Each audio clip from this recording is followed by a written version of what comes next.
Thank you all very much for the information and sharing that you have done tonight. Before we close, I would really like to ask Meg if she would come back up and talk to us a little bit about a rally that's going to be held next Monday in Raleigh. I've been teaching summer school. I get out just shortly before I got here. My name is Mike Spur. I'm in the math department over at ECU here.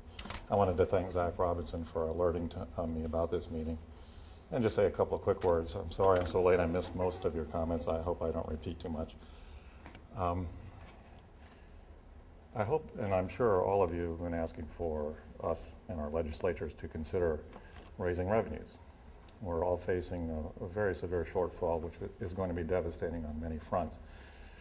I just met a person from Colorado who exactly corroborated what we heard earlier about their cuts there. Certainly that's been true at the university.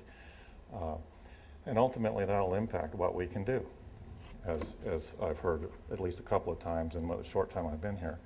I know in the math department we're facing devastating cuts of personnel as far as fixed-term faculty who teach many of the entry-level courses at the university. It will be very difficult, if not impossible, for us to be able to cover all the classes we need to teach if we're facing the 15 and 20% shortfall that seems to be looming. Ultimately, we have to decide, shouldn't we, at least if temporarily, consider raising revenues to cover this situation? I hope we can do that. I know whether it's in mental health capacities, at the universities, clearly we are helping people and we're helping to train people during a recession or maybe a depression.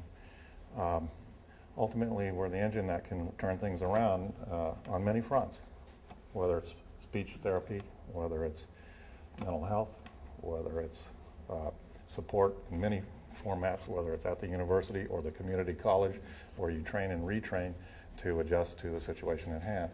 Ultimately, we need to fund what the driving force to recover from all of this. And I hope our legislatures will consider that. I thank you for the short time that you've given me late in the game.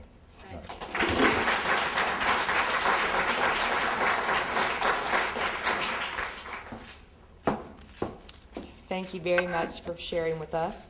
I want to take a minute to talk to you all about the rally, and since there's so many therapists in the room, I'd like to take just a minute to tell you what the plans are as far as we all are concerned. We all want to gather, and the place has not been determined at this point, but I do know that the I'm Jean Lambert. I'm a physical therapist. I've been a physical therapist for close to 15 years. And I'm going to talk as though this is all about money, but it really isn't all about money. It's really about the needs of for special needs children. And I don't want to play that point down. I do what I do because I care about those children. I've been there, and I know what a difference it makes in the lives of those children and their families. But I do want to make a statement. My statement is that eliminating specialized therapies for children to save money does not add up. Because the money flow is cyclical. Skilled therapy services to special needs children reduces the exacerbation of symptoms for those children. So in the long run, this does save the state money. Paying physical therapists, occupational therapists, and speech therapists all stimulates the economy. There is a ripple effect. That ripple effect goes into the community. It stimulates, provides income for businesses, gas stations, grocery stores, other services in the community. As a matter of fact, for those therapists, there's payroll taxes.